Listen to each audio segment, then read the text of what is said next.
안녕하세요. 기업 실적 분석 떠먹여드리는 차트개미입니다. 이번 시간에는 앞으로 업로드될 기업 실적 분석 영상의 개요를 말씀드릴 거고요.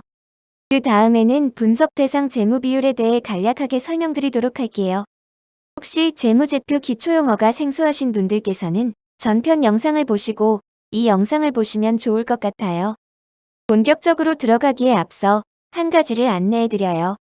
재무 비율은 다양한 기준에 따라 산출할 수 있고요. 제가 앞으로 소개해드릴 산출 방식은 한 가지 방법에 불과해요. 그래서 모든 기업에 대해 과거와 미래에도 일관되게 쉽게 적용하는 점에만 의미를 부여하고 있으니 참고 부탁드려요. 이제 다시 본론으로 들어가 볼까요? 영상 개요를 살펴보기에 앞서 우리는 제일 중요한 질문인 실적 분석을 왜 하는지에 대해 답하고 넘어갈 필요가 있습니다. 좋은 회사의 주식을 비싸지 않게 사서 더 비싼 가격에 파는 것은 주식 투자의 기본인데요. 그래서 우선 좋은 회사를 찾기 위해 여러 가지 조건들 중에서 우리는 회사가 무럭무럭 커나가는 능력과 돈을 많이 남기는 능력에 집중해 보겠습니다. 첫 번째, 무럭무럭 커나가는 능력과 관련해서는 성장성 비율이라는 지표를, 두 번째, 돈을 많이 남기는 능력과 관련해서는 수익성 비율이라는 지표를 분석해 볼 거고요. 마지막으로 좋은 회사의 주식도 적절한 가격에 거래해야 수익을 남길 수 있는데 이것과 관련해서 주가 비율이라는 지표를 통해 판단에 참고하도록 할 것입니다. 한마디로 투자 의사결정에 사용할 기초적이고 필수적인 내용을 숫자로 확인하기 위해 실적 분석을 한다 라고 보시면 되겠습니다. 지금부터는 앞으로 업로드될 실적 분석 영상의 개요에 대해 말씀드려 볼게요. 영상 제작 시점과 관련해서는 기업 실적이 발표되는 시점부터 부지런히 제작해서 올려드리도록 하겠습니다. 잠정 실적이 나올 때 한번 올려드리고 확정 실적이 나오면 좀 더 업데이트해서 올려드릴 거고요. 자세한 내용은 다음 화면에서 말씀드리도록 할게요. 어떤 기업을 먼저 분석할지 관련해서는 제가 분석해보고 싶은 순서가 될 건데요. 시청자분들께서 댓글로 의견 남겨주시면 참고해서 순서를 정할게요. 분석 대상은 기초 재무 비율이라고 보시면 되겠고요.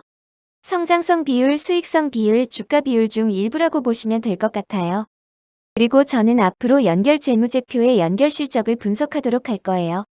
이제 저는 되도록 표는 활용하지 않고 그래프를 통해서 분석 결과를 올려드릴 건데요. 아무래도 그래프가 한눈에 들어와서 감을 잡는데 더 빠르더라고요.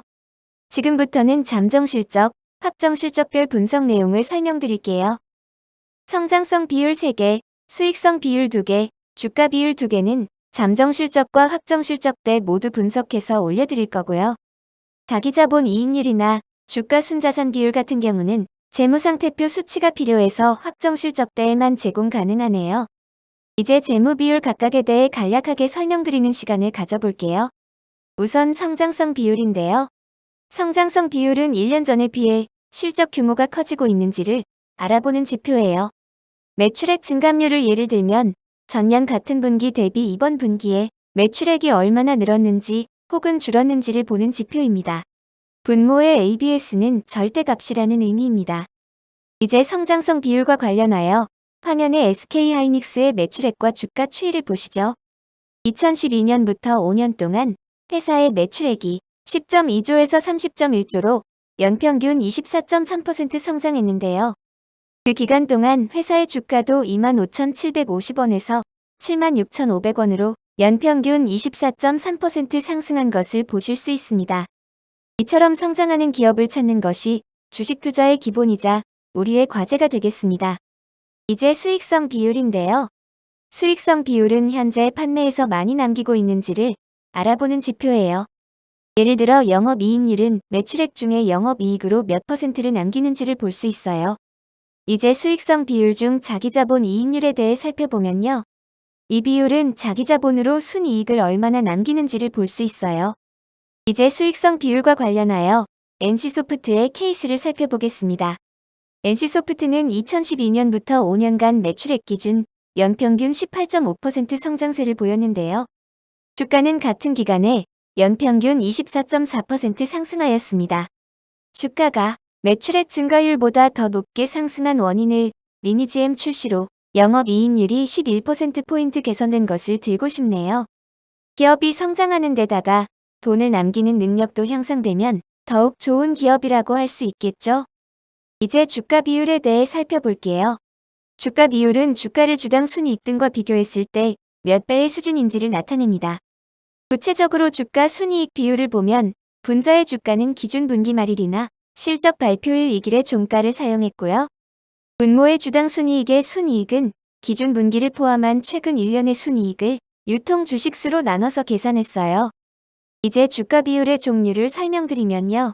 분모의 주당 순이익이 쓰이면 주가 순이익 비율 PER이라고 하고요. 그리고 분모의 주당 영업이익이 쓰이면 주가 영업이익 비율 POR이라고 하고요. 마지막으로 분모의 주당 순자산, 즉 주당 자기자본이 쓰이면 주가 순자산 비율 PBR이라고 해요. 주가 순이익 비율에 대해 좀 더 설명드리면 다른 모든 조건들이 동일하다고 가정했을 때 주가 순이익 비율이 높아지면 그만큼 주가가 고평가되었고 반대로 낮아지면 그만큼 저평가되었다고 볼 수 있습니다. 하지만 현실 세계에서는 시간이 흐르면 다른 조건들도 변동되기 때문에 주가 순이익 비율 변동으로 저평가, 고평가 여부를 쉽게 단정할 수 없다는 점을 말씀드려요. 화면의 사례를 살펴보면 주가 하락으로 주가 순이익 비율이 감소했는데요. 이 주가 하락으로 저평가 영역에 들어섰는지를 판단하기 위해서는 기업의 내부 요인에 따른 것인지 혹은 외부 요인에 기인한 것인지 등을 따져봐야 할 것 같네요. 왜냐하면 예를 들어 회사 내부에 큰 문제가 생겼다면 주가 하락이 저평가를 의미하는 것이 아니라 오히려 정확하게 가치를 반영했을 수도 있기 때문입니다. 마지막으로 재무 비율을 바라보는 두 가지 관점을 설명드리겠습니다. 첫 번째는 동일 업종 내의 다른 회사들의 재무 비율을 비교하는 것입니다. 이것은 주로 어떤 주식을 선택할지와 관련된 이슈입니다. 예를 들어 과점산업 내 기업들의 PER 차이를 검토해서 매수 종목을 선정하는 방식 등으로 쓰일 수 있고요. 두 번째 관점은 한 회사의 재무 비율 추이를 파악하는 것입니다. 이것은 주로 언제 거래할지와 관련된 이슈입니다. 예를 들어 한 기업의 역대 PER 구간을 파악해서 매수 혹은 매도 기준 가격 등으로 활용할 수 있습니다. 이제 재무 비율 설명은 이 정도로 마무리할게요. 여기서는 저 차트개미와 여러분 서로의 영역을 정리해 보겠습니다. 저는 여러분들이 논리적인 투자를 위한 수치를 쉽게 이용하실 수 있도록 실적 분석 결과를 제공해 드리는 것까지 담당할 것이고요. 이제 여러분들은 수치를 기반으로 한 투자 의사결정에 임하실 것을 권장드리고요. 또한 매매일지를 작성하시고 돌이켜 복습해 보시면서 여러분 자신만의 투자 방식을 고안하시길 제안드립니다. 앞으로 열심히 실적 분석, 생산해내는 차트개미가 될게요. 궁금하신 점이 있으시면 댓글로 남겨주시길 부탁드리고요.